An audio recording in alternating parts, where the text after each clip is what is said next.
When we talk about tablets today, we usually think of thin, fragile slabs of glass. But back in 2011, the BlackBerry released something that felt like it was built to survive a war zone. This is the BlackBerry Playbook.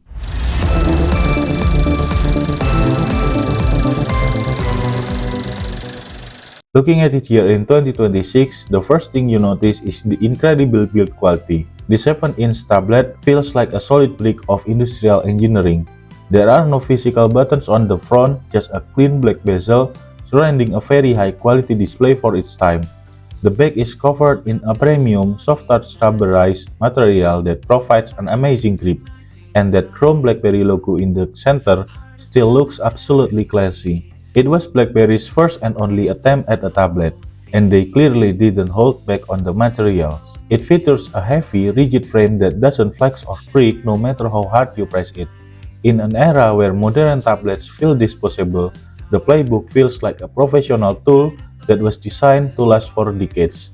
It's compact enough to hold in one hand, but heavy enough to remind you that this was a serious piece of hardware meant for serious business people. But the real soul of the Playbook isn't the hardware, it's the software. This tablet runs on BlackBerry Tablet OS, which was built on the QNX microkernel architecture.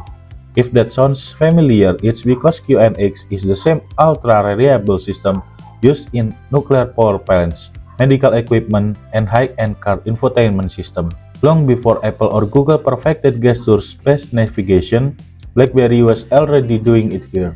There is no home button.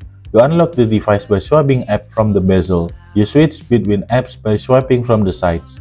Even though the fluidity of the multitasking is staggering, you can have multiple apps running in the background, and they aren't frozen like on modern smartphones. They are actually running in real time.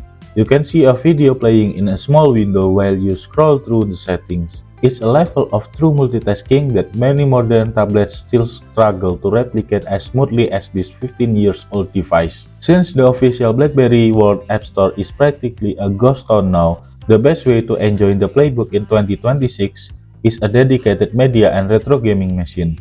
It's in this department that the Playbook truly shines, showing off the raw power that was hidden beneath its professional exterior. The 7-inch display with its 1024 by 600 resolution might sound low on paper, but in reality it still looks surprisingly sharp, vibrant, and incredibly bright.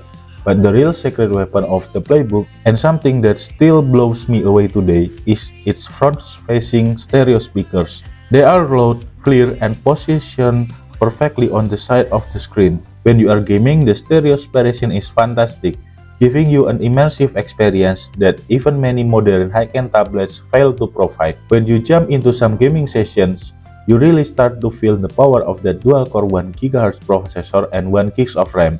Even though the specs sound stunning by today's standard, the QNX system is so well optimized that gaming feels incredibly responsive. There is zero input lag.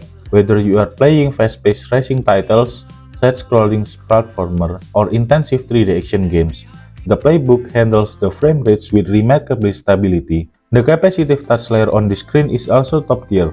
It picks up every single tap and swipe with precision, which is crucial for games that require quick reflexes. Furthermore, the built-in accelerometer and gyro controls are incredibly precise. You can tilt and turn the tablet, and the software responds instantly without any jitter or delay.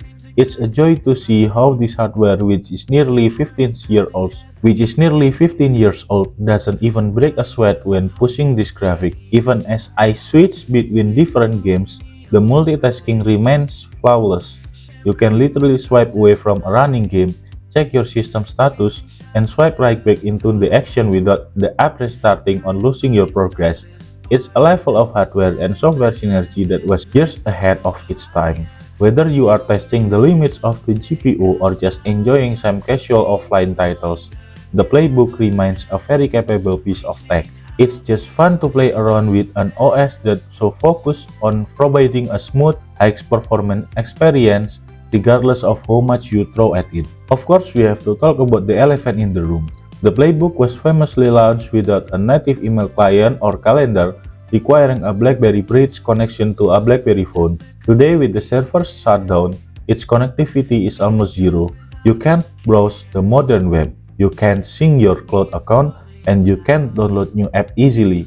The battery, while decent, has definitely aged, and finding parts for a 2011 tablet isn't exactly easy. But as a collector, I don't care about the lack of modern apps, I care about the experience. The BlackBerry Playbook is a reminder of a time when BlackBerry was bold, innovative, and technically superior in terms of OS architecture. It's a beautiful, rugged piece of tech that's still a blast to use as an offline time capsule. Thank you for watching this episode of Retro Relic.